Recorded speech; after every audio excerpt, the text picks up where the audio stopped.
President, thank you very much for joining us. Welcome. It's important because this is the first installment Yes, that you are here with us. I want us to start off with your younger self, Yes. unshaven, like myself.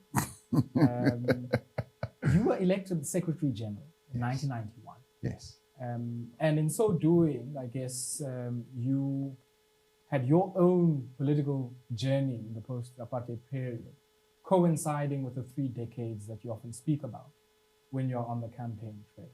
Just to kick us off, how different was the organization you now lead as the president to that which you kind of sat in the engine room of as Secretary General from 1991 onwards?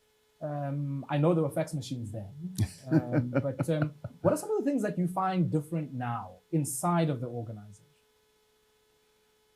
Well, the ANC in 1991 was an ANC that was getting reborn in the hearts and the minds of our people, having been underground, having been obviously amongst our people. That's when we crafted the slogan, ANC lives and ANC leads, having been in exile with many of our leaders having been chased out of the country in exile. So it was an ANC that was in the resurgence mode. It was rebuilding its structures. And I was elected at the 48th conference together with the president of the ANC, Nelson Mandela. And our task was to build the ANC. And so he spent most part of his time going around the country. Not in the office. Not in the office. You know, as they were released, it was quite interesting. As they were released from prison, we had set up offices for them in downtown Johannesburg. You will not believe it, how naive we were, because we even set up a room where they could rest and sleep during the day with beds and all that. And when we took them around, we showed them this. They said, "What is this? Do you expect us to spend our time in the office and sleeping?" They said, "No ways." So we were naive. We thought, okay, they were in their 70s, like I am now, but they were more energetic than I am. And so therefore, they spent from Tatu, Walter Sisulu, and all of them, they wanted to be out there. So it was a moment, an era of rebuilding the ANC, its structures. And that is the time I enjoyed most as Secretary General, as I interacted with our structures around the country, as we were holding conferences, general meetings, and what have you. But my journey as Secretary General was also, a bit cut short, because in the unions, I was like an organizer. I was organizing mine workers, and I wanted to repeat it full force in the ANC. But then I was launched into the negotiating process. And in many ways, that put paid to this energy of going around the country, building ANC structures. Then one had to concentrate on the real heart of our revolution, which was to bring about the change through negotiations, which we had opted for. So it was a most enjoyable time, a really wonderful time. And it was the best part was with working with the giants of our movement. Oliver Tambo, Nelson Mandela, Walter Sisulu, Chris Hani, and all of them, Thabo Mbeki, and all of them. It was a great season in the life of the ANC. So what is different today is that we've got really robust structures all over the country now. We went through the period of building, and now we have branches, like 4,468 branches. In every ward? In every ward of the country. So the ANC's presence is wall to wall, from the east to the west, from the north to the south. We exist as a living organism in every niche of this country. And that is the real change from what we were in 1991 to what we are today. And we're now in a period of, strengthening our structures and making them more robust. And I now see it more during the election period. Those structures have come alive and they are so energized and so active. And they don't have 2 or 3 or 5 people. A branch will have up to like 50, 100 volunteers who are out there all over the country. So that is the joy of being part of my ANC. It wasn't always like this, Mr. President. I mean, if one reads the documents from the December 1994 Congress of the ANC, one of the issues that come up there is this challenge, for instance, of building structures in rural areas. Yes. Of trying to bring together disparate administrations in the public service. When you reflect now, in that 3-decade journey, what were some of the more memorable and notable moments and milestones in that journey of not only building the African National Congress as a mass organization, but also building a state, which is something that we heard from former President Mbeki, who was saying when they got into the union buildings, there was just a table, a desk, and a telephone. Just your memorable moments in both spheres, both in the organization, but also, I guess, in the public service. I guess what we don't often talk about is how we had to align the ANC as a liberation movement with the life that it must now have as the governing party, because the responsibilities are enhanced when you are a governing party. And you still want to retain your revolutionary fervor. You still want to remain connected to the people. You still want to realize their aspirations. But at the same time, you now have a responsibility, not only for your ANC members, not only for your organization, but you now have a responsibility for all the people of the local area where you live as a branch or exist as a branch in the region, in the province, and the country. So that is what we needed to start growing up to, and to really grow, to have a growth as the ANC, to align ourselves with the demands of governing the country, the needs of meeting the responsibilities of our people.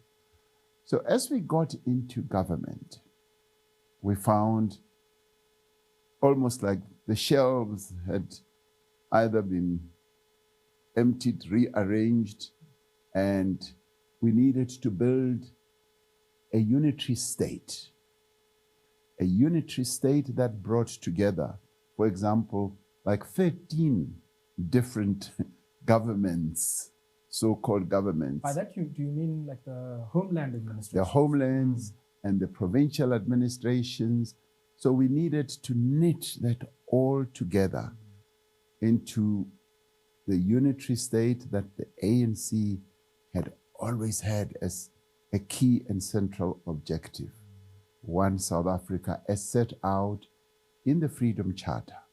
So, and also knitting together the civil services that existed and getting all those to align themselves with the ANC's as governing party now, ANC's policies, ANC's direction and ideology, because we're the governing party.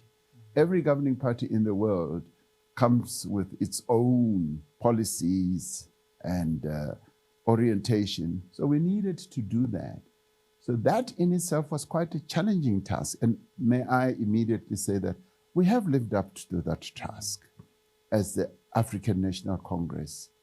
It was a mammoth task, and I don't remember the history of any country where they needed to mesh together separate 13 or so different state entities, and we did. And in doing so, we sought to implement the lodestar of our revolution, the Freedom Charter, to unite the country, to build a nation, and to build a single civil service, a unitary state, and to ensure that it functions for all throughout the country. And for me, that is one of the key defining moments. With a country that had been balkanized, that had been divided, both formally as states to bring it together, the civil service, but also the whole thought process, the thoughts of many people were oriented towards division and bringing us all together and building a new nation. So that building of a new South African nation with an identity called South African was for us very important. I think you make an important point, Mr. President, because it is certainly for the first time since 1910 that everybody within the territorial boundary of South Africa had equal claim to citizenship in that fashion. And I'm quite interested if I kind of counterpose that to many of the areas that many South Africans feel the ANC has made mistakes. The ANC has made strategic missteps. The ANC's achievements have also been subjected to strategic reversal.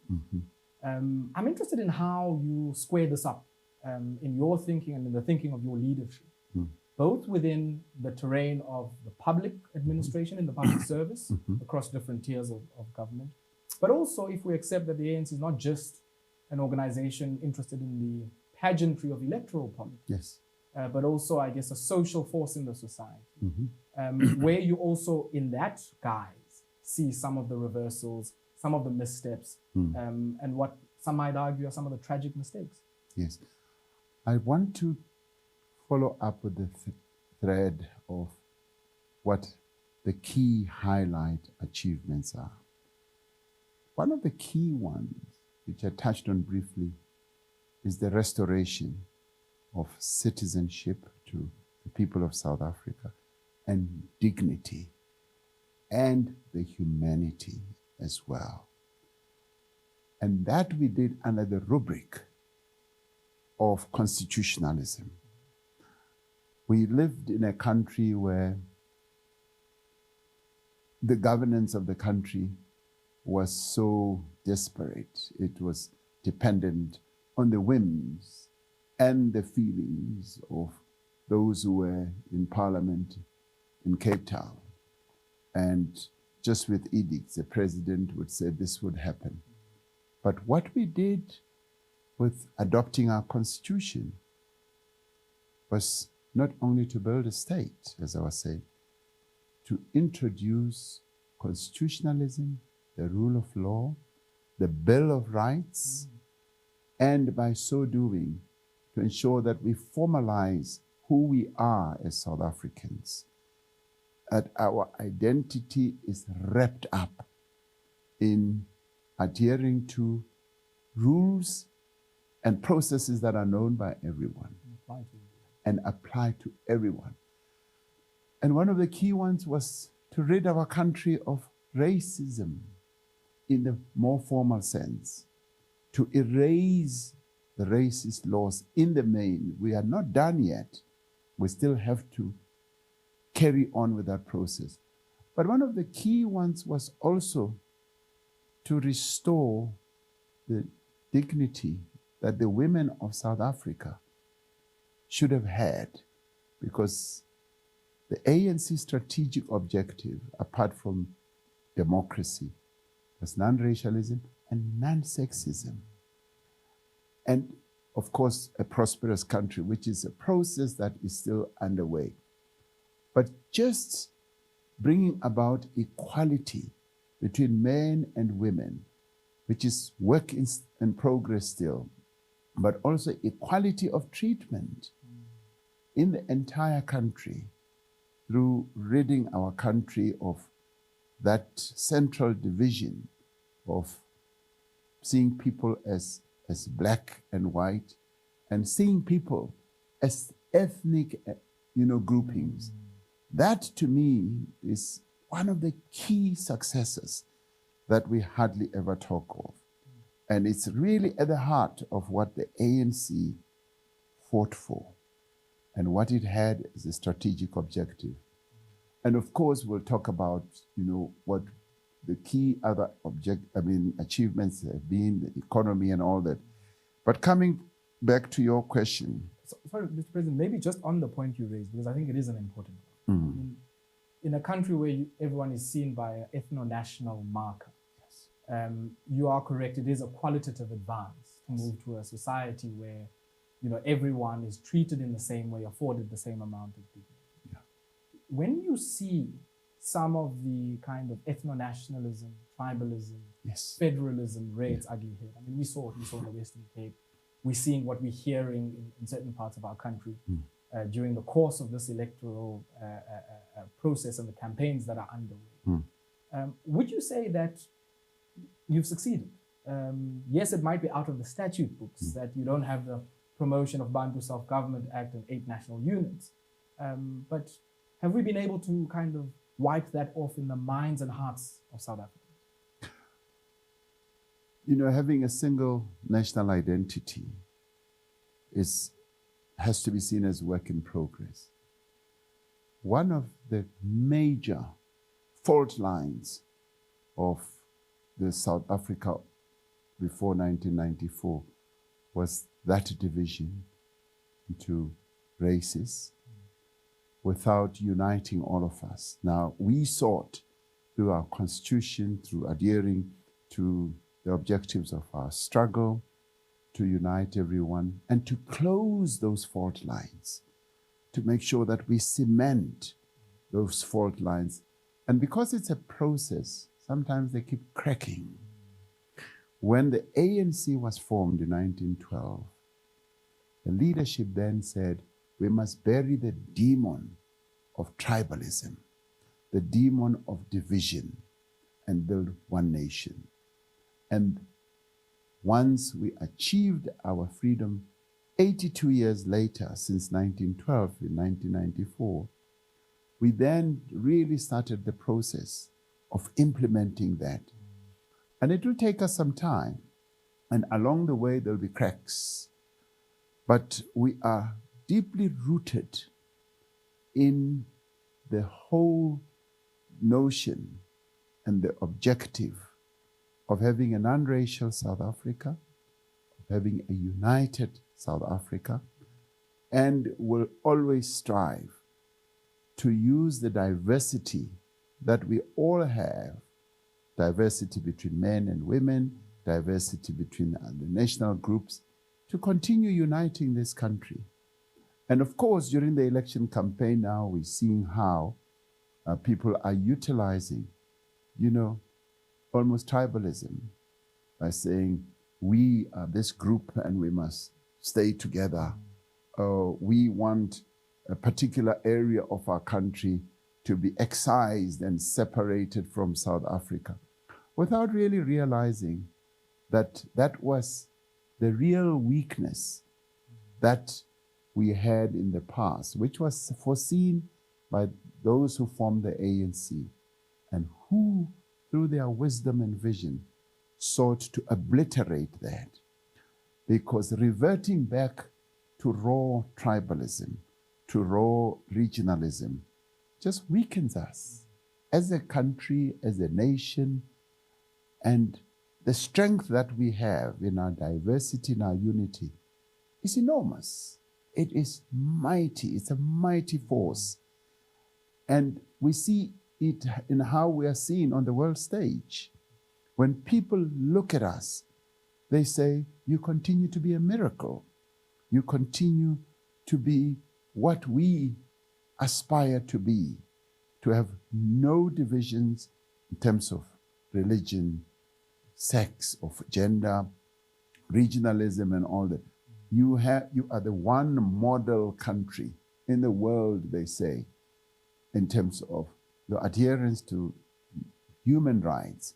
So we gain strength by being one nation and shedding our divisions, shedding all these things that seek to break us apart. And we gain more strength in being united. And the fault lines, therefore, need to be worked on continuously through, education, through promoting our nationalism as South Africans. And that is why some of us will support, for young children, even at school, to be taught the history of their country, to be taught that divisions really weakened our country and even made our economy weak. And we can utilize the strength of all of us united to build a great nation, which is precisely what we've been working on since 1994. And that process, as you were getting to, Mr. President? Yes, that process, as you were alluding to, what are the mistakes? What are the areas where the weaknesses were sort of heightened? Of course, in the course of doing all that, in trying to adhere to the ideals of the Freedom Charter, we've made great advances, but at the same time, there have been mistakes. And there have been some reversals. And some of the mistakes have really been not doing things fast enough. And I'll give you a good example. We should, from day one, have focused on early childhood development. First 1,000 days. We're now 30 years later.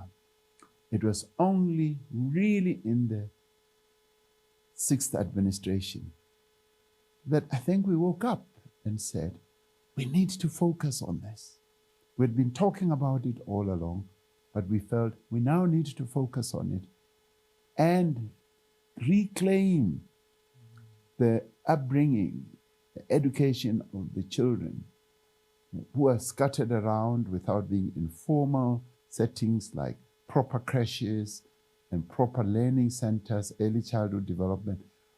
We're now taking it into basic education, formalizing, because the education, the upbringing of a child in the first 1,000 days is what really makes a nation. And I regret that we've taken so long. We're only doing it now. So that was one of the mistakes. And of course, the other mistakes was just the delay in implementing a number of our projects, both infrastructure and otherwise. We've tended to be too laborious, too long-winded, and sometimes we tend to talk quite a lot about things and plan forever. And then when it comes to implementation, then we trip over ourselves by having long tender processes, and sometimes those being diverted. And then it opens up opportunities for corruption to set in. And sometimes we've appointed people who are not so well clued with what needs to be done. And we've also appointed people who have, diverse agendas. And that is where I think we have made mistakes. We have awoken to that. And now, coming into the next administration, we're going to be much quicker. We're going to be more alert to implementing even the resolutions of our conferences. There are those that have taken too long to be implemented, and I regret to say this. And we now need to be more active, more, energized to implement and those. So those are some of the mistakes, and there are many others that we have made. I mean, for instance, on infrastructure, it has taken us 17 years, for instance, to say we're now getting underway to build a massive dam in the Eastern Cape. Why is that? I mean, The yes. Has been around planned since the 1950s. Why has it taken so long in democratic government's tenure Yeah, to bring that across the line? it's been because we have not connected our aspirations and dreams with the reality of doing it. For instance, the financing and coming up with innovative ways of funding projects like those. So we get really pumped up and say, we've got to do this. We even go for sword turning without the full planning process, and actually also making sure that we've got the requisite skills that are going to fully execute the plans that we have. So that has been a weakness, and which has led us to make mistakes. And therefore, it's one of those areas. And of course, one of the mistakes, which in my view is an overarching one, is that we've tended to be too, regulation focused. And we've set up very complicated regulations and even laws that hold us back, that make it difficult for us to be more sort of action-oriented. Agile. And as I've looked at some of the laws, some of them and processes, some of them have had to do with red tape. We set up so much red tape that it trips us over, and we're not able in the end to execute precisely what we need to execute. So that's one of the errors which I want us to get rid of in the next administration, which of course the ANC will lead once again. And as we get into that, and I've asked every department right now to set out all those practices, regulations, rules, and laws that hold us back, and to do a full catalog of that, and then say, what is it in terms of our examination that we can put aside and still do everything in terms of the law without cutting corners and ridding our country of corruption and getting more and more qualified people to do the work, because that's what we need. And they are there. We just need to look around South Africa there. We've got so many people who are so well-versed, so well-educated. Whilst, of course, the skills revolution needs to get underway. But you do find pockets of a number of South Africans who we need to utilize to get this engine moving and pumping to achieve the ideals that are set up in the Freedom Charter. One of the joys I've always spoken about that I have is, much as we took a long time to implement one of the objectives or the aspirations set out in the Freedom Charter, was making sure that we have a minimum wage. It was set out in the Freedom Charter. It took us from 1955 to about 2017, 2018. That's when we achieved the dream of having a minimum wage. That immediately improved the lives of 6 million South Africans. So that to me was one of the highlights.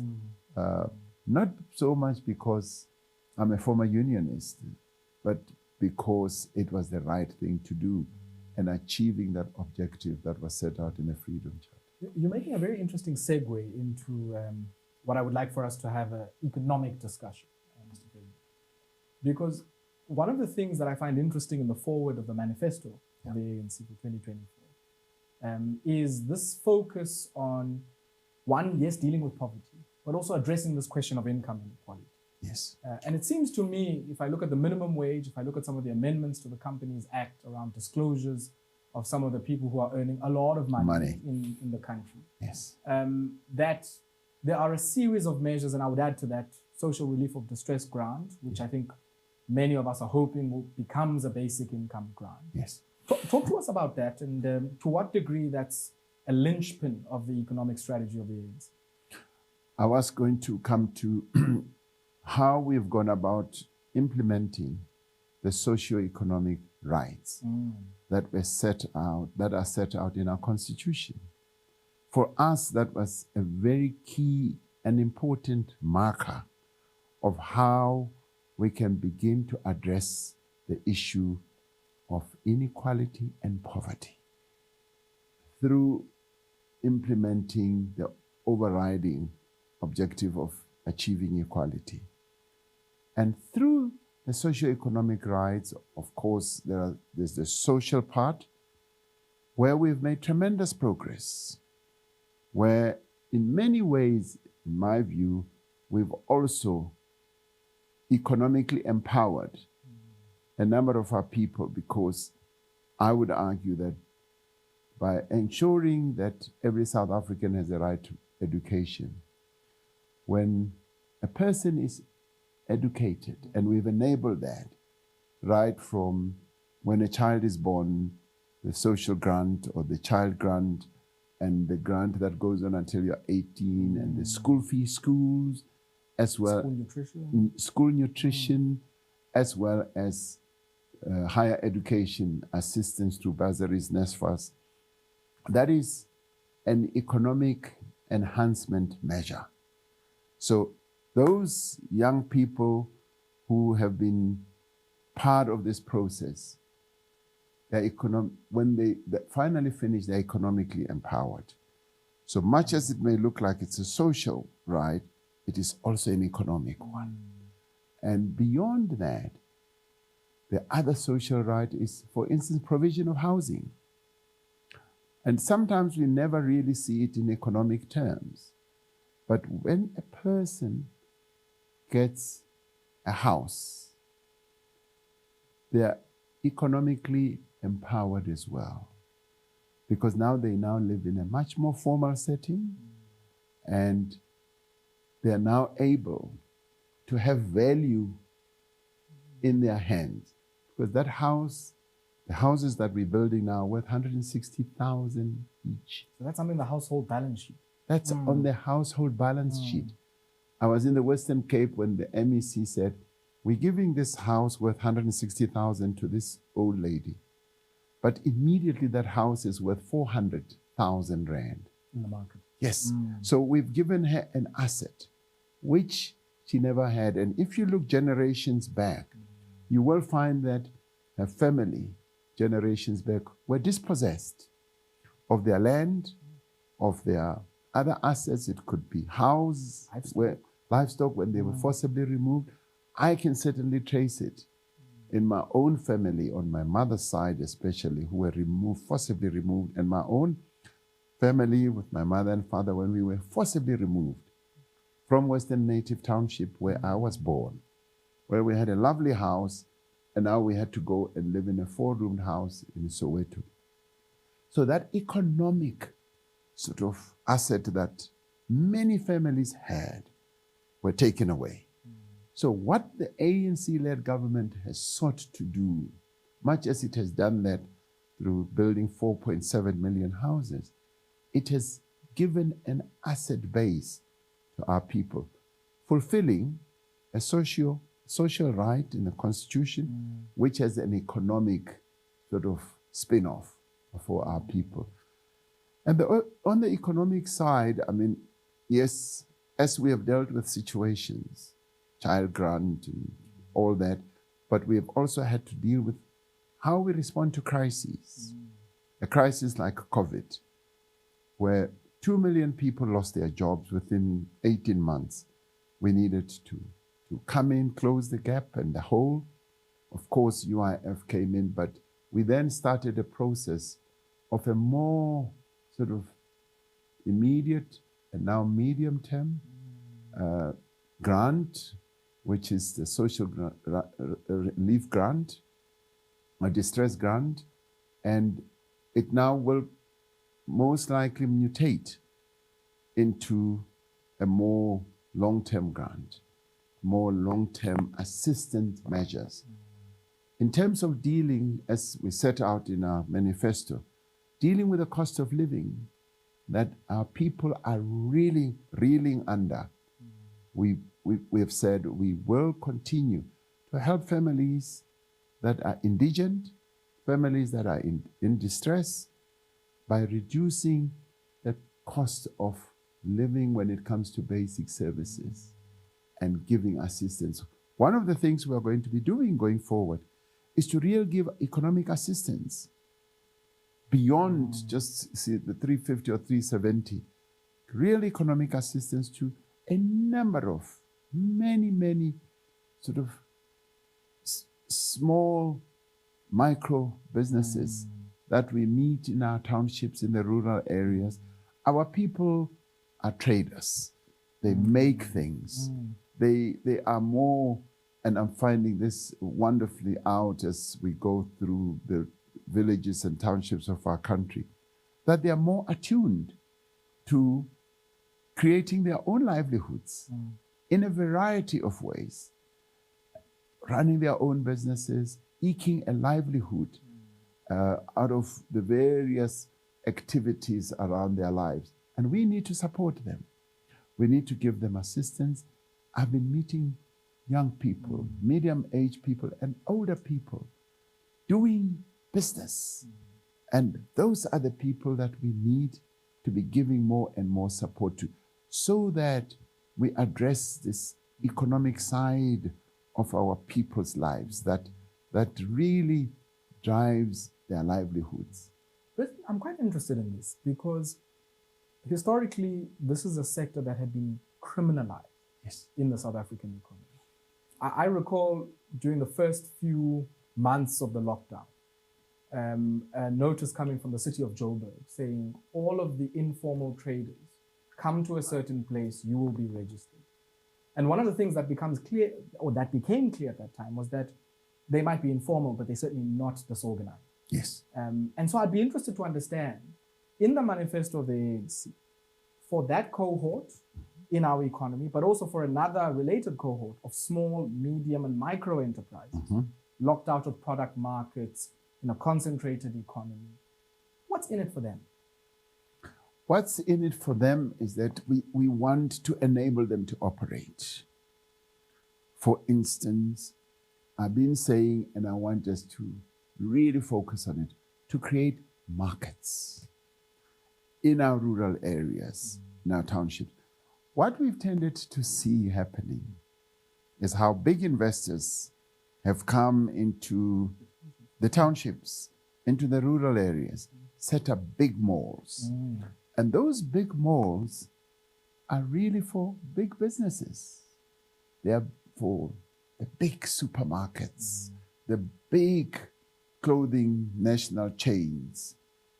And they have locked out a number of indigenous, if you like, indigenous local businesses.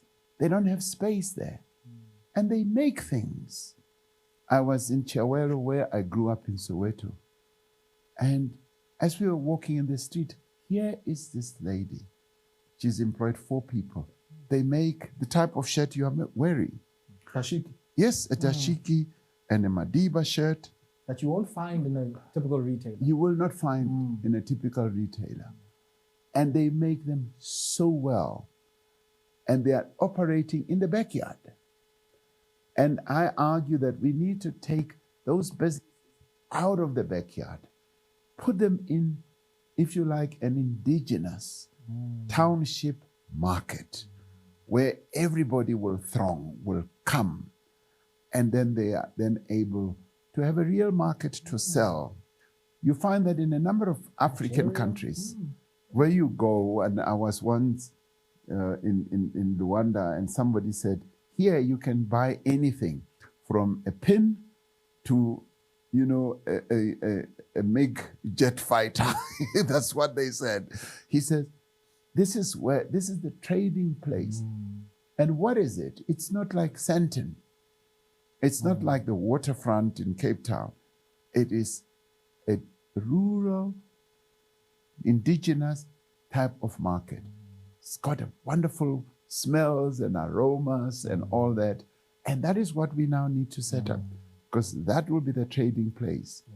And we will literally also be taking them away from single line street trading into a market, because then they just don't have, customers who happen to walk in that street.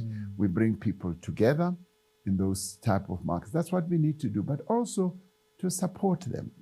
Of course, we're not a country that has a lot of money, but we do need to give support. And some of those who run really serious businesses who can be assisted to upgrade their businesses don't need a lot of money. They need know-how, they need access to finance. It can be bank, it can be venture capital, it can be various entities that we have formed in government, it can be a municipal fund or whatever. And we need to ensure that they get quick and easy licenses to trade so that they don't become a barrier. And that is where you localize even your production. Like the lady I met in Chawero, it's local. She goes and gets local material to make the Madiba shirt. And that then will bring about a real dynamic economy in our country and strengthen it. Yeah. Now, Mr. President, I could want us to talk on the economy forever. So, but there's a few other matters I want us to address. Yeah. But just as we leave the economic discussion, South Africa joins a slew of other countries that are experiencing deindustrialization. Yeah. Some thinkers are arguing it is premature. And it's certainly one of the things that the democratic government is having to contend with. I certainly know in our small corner in trade policy, we're having to deal with that and contend with it. Yeah. This was a matter that was in the 2019 manifesto. It has returned to the 2024 manifesto. And just for the benefit of some of our viewers, some of the areas include localization, which you've just touched on, competition to intervene in some of these markets you're saying are concentrated.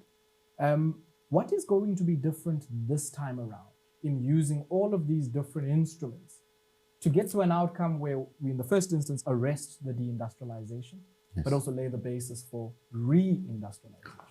One of the things that many people really never paid attention to is how the ANC conference in 2017 took a resolution that we should amend the Competition Act.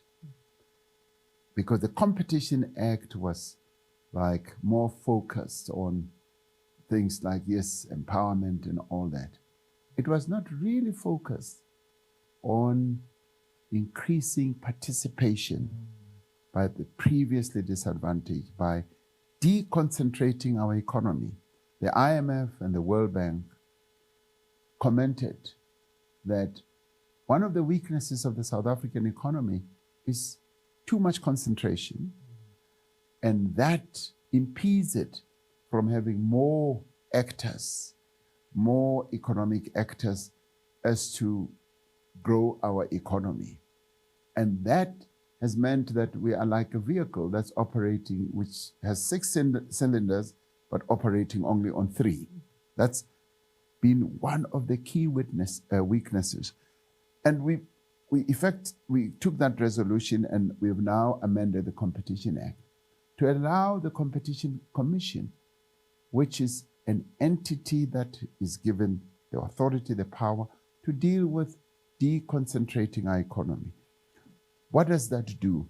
It opens up space, because if you look at our economy, it's a minerals, based type of economy, and rose from mining and all that. Yes, started industrializing, but even as it industrialized, the concentration was there. It didn't allow many players. And the other problem, of course, is that one of the greatest sins of apartheid was not enabling our people to be well skilled. The education, the apartheid education was aimed at blunting the skills of our people. So in the end, the skill base then was also small, and concentration was overarching in the country. Our people were prevented from being economic actors, and as a result, you've got an economy that's not operating on all cylinders. So through the Competition Commission, through the empowerment laws that we have passed. Yes, affirmative action. Yes, the broad-based Black Economic Empowerment Act. It has opened up space. Even for workers, it seems. Even for workers. The labor laws that we've put in place, and even the ownership of workers in the companies that they work for. We've enabled that. Now, people always look on the darker side of things like BEE and want to say it must be gotten rid of. And the argument is, you've got a constitutional provision which talks about equality. And how do you bring about equality, which is stated in our constitution, which says you must pass laws that are going to enhance the empowerment of our people? And employment equity and the BEE legislation is aimed at that. Now, the Competition Act is also aimed at broadening ownership. The mining industry is one case in point, where we enacted that there must be equity participation by Black people, because the mining industry was forever and in a day, since 1867 when diamonds were discovered and 1888 when gold was discovered, was owned by white people. And Black people never had access to the minerals of their own country. And it had to be through laws that we began to change that. So broadening economic participation and enabling South Africans to be part of economic activity, broadening the pie, making sure that you've got more actors, deconcentration, and that in itself is going to position our country to further growth. Now, what are we going to do? We're going to continue implementing those laws, and the Competition Act is going to be put into full-blown implementation. And we've already seen that they've looked at sectors where there's too much concentration.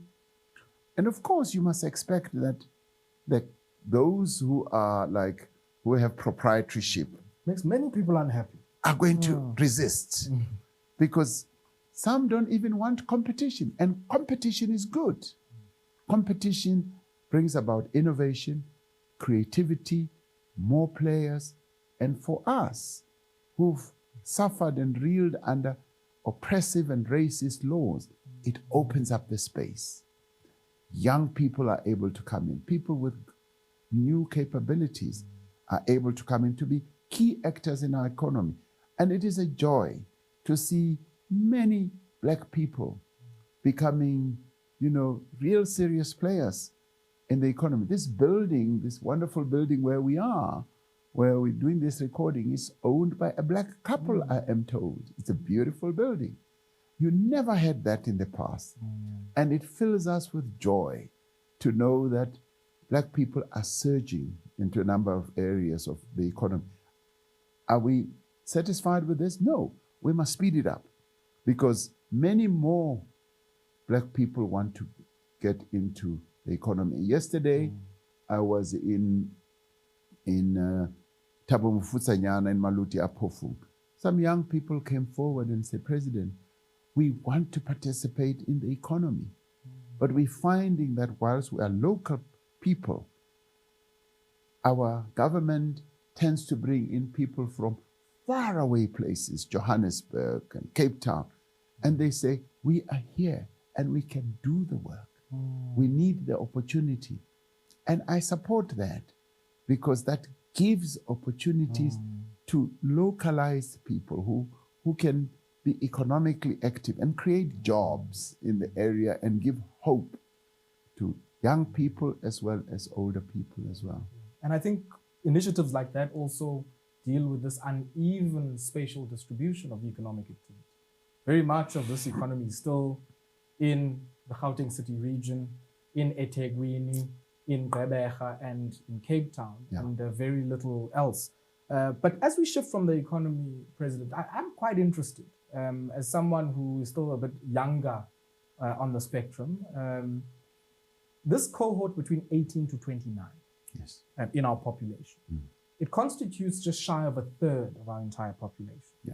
But if I look at the voters' roll, they constitute around a fifth of all of those who have been registered to vote. That should be cause for concern, not just in your capacity as the president of the ANC, but even, I guess, as president of the Republic, about the confidence that that generation has in electoral politics as a space that can change their lives. Any thoughts on that, and how is the ANC thinking through that cohort across the population distribution in its campaign work? What I can tell you is that we're not the only country that has this problem of younger people not wanting to participate effectively in the sort of political life of their own country. And it's not only the political life, it's also the social life and economic life where decisions are taken. They need to know that they can be part of that because it determines the type of life they want to lead and to have. So many other countries are finding that younger people tend to shy away and stay away. And for us, it is much more of an acute problem, which we need to address and which we thought we were making some progress in, because in the previous registration periods, less young people surged forward to register. This past one, we found that more young people were coming through, first-time voters were coming through, but we need obviously to do more. How do we need to do more? We need to incentivize them. They need to have a sense. Incentivize them? What do you mean? Incentivize them. Have parties? No. They need to know that they need to play a role. Particularly have the keen understanding that by participating in the life of their country should also involve voting, because through that they make an impact on the laws that are made, the decisions that are made to make their lives a lot better. For instance, what we have sought to do to empower young people, they need to understand more that things like NSFAS have not, fallen from the sky. It's young people who embarked on, yes, fees must fall. They want to be supported in their educational journey. But we want to incentivize them to have a sense that, yes, you can take the decisions. You can be in cabinet. You can be in parliament. So for me, that should energize them to say, okay, this can be ours. After all, it is our future. What we've also sought to do is to focus many of our programs on giving attention to the needs of young people. And maybe the next question you would want to ask is, how are we going to address this youth apathy? And I would say we want to address it by raising their level of consciousness to realize that they need to get involved. This is about them, less about geezers like me who are 70-something years old. It is about them to build their own future. And they must ascribe to the slogan that says, nothing about us without us. But Mr. President, are you ready for that in a meaningful sense? Yes, I'm ready for that. Okay. Just as I've been ready forever to have more and more women participating in our structures. And we have, to a large extent, succeeded in getting more women, but giving them the dignity and the respect and the recognition that I think to a large extent we've succeeded. And it's been a concerted process. But we've also had the joy of having real active citizenry by the women of our country. And we now need to have more youth citizenry action by the youth of our country. They need to be more active because they need to know that this is about us. And am I ready for that? Yes, sir, I am. As discomforting as it might be. No, I don't see it discomforting. I see it, empowering and energizing, because young people And I find that even in my own cabinet, young people really come with fantastic ideas. They put fantastic ideas on the table. And to a large extent is by the fact that they've been modernly educated, are more, as young people, they're more full of ideas and they're brave and courageous. Much more than, I think, us. Than the geezers. Yeah, than the geezers. We need, I'm ready for that. And it's been a joy to have young people in the government system and in the ANC. Young people have also energized us. And you must remember that we have a history of this. It was in the 1940s that the ANC was revolutionized by young people. The Nelson Mandelas of those days and the Oliver Tambo of those days, they pumped a lot of activism in the ANC. And we were also, our revolution was also enhanced by the 1976 cohort. That just took us to another level. So we've got to be ready for that, and we've got to embrace that. As we wrap up, Mr. President, if you had any message to those young people, because it seems from what you've just shared that there is a generational passing of the baton. And I would argue that be it in statecraft, in the public service, or even in the broader project of nation formation, that your generation will pass on the baton to the coming generation. If we look at the next 5 years, just your reflections on this question. We often speak about it as social cohesion, or we speak about it as nation formation, or the national question. It does seem from time to time, you mentioned tribalism earlier, but we have all manner of other flare-ups that kind of show us that this issue of the national question is not resolved. It might be what we're calling xenophobia or Afrophobia. It might be some of the kind of balkanization that others are hoping for or dream of in South Africa. To the generation that will follow yours, what message, if any, would you say this is kind of the struggle for nation formation that you will receive?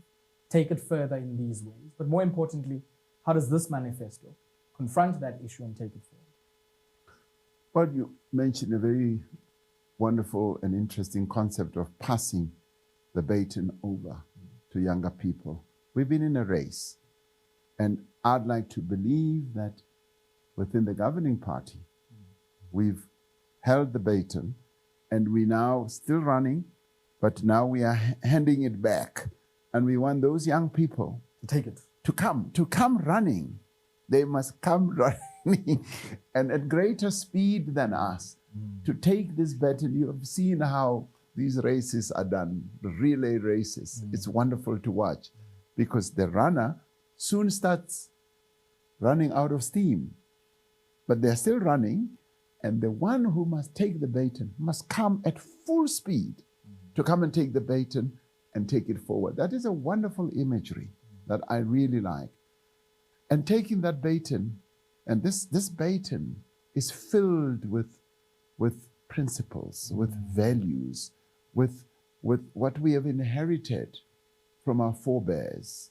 It's filled with an ideology of building a nation, of getting rid of, as I was saying earlier, the divisions of the past, of full diversity of the South African nation, of ridding itself of, bad practices and xenophobia, sexism, racism, and regionalism. That is what this baton is. And they need to take this baton and run with it. And as they run with it, they must also be making it longer, so that it can be handed over to the next generation as the next generation takes it forward. Where have we come from? John Langalibale Dube, the first president of the ANC, handed over the baton to others. And, Nelson Mandela handed over the baton to Thabo Mbeki. Now it's been handed over to us. We must now take it, lengthen it, and give it to the next generation of leaders who must take this country forward, because this country has to be taken forward as a country that is open, that is diverse, that has embraced diversity, that has embraced full non-racialism, where we rid ourselves of all those very, very bad and backward practices and close the fault lines, because fault lines keep on resurging, reappearing, even in nation states that we think are advanced, much older. And you see it in a number of countries. I mean, all over the world, nationalism is resurging. Crude, narrow. Crude, narrow, and raw nationalism, and in other parts, xenophobia and all that. And we need to be safeguarding, you know, these principles that we were brought up with. We were breastfed on the best principles. And that is what we must now hand over. And the young people, in my view, the young people in the African National Congress are well adept. They are, you know, politically so well advanced, but we need to enhance that as well, so that this country can move forward under great leadership and under very good stewardship and management going forward.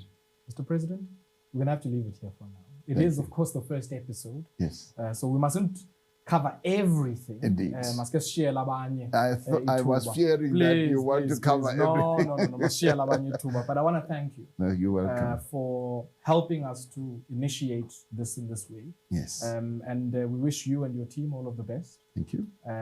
As you continue with the campaigns on the way towards the 29th of May. Yes. But thank you for popping in, taking the time to speak to us. We really appreciate it. Yes. You grilled me. You grilled me so much. No. I was soft on you. Well, thank you very much. I think this has been very good. Thank you.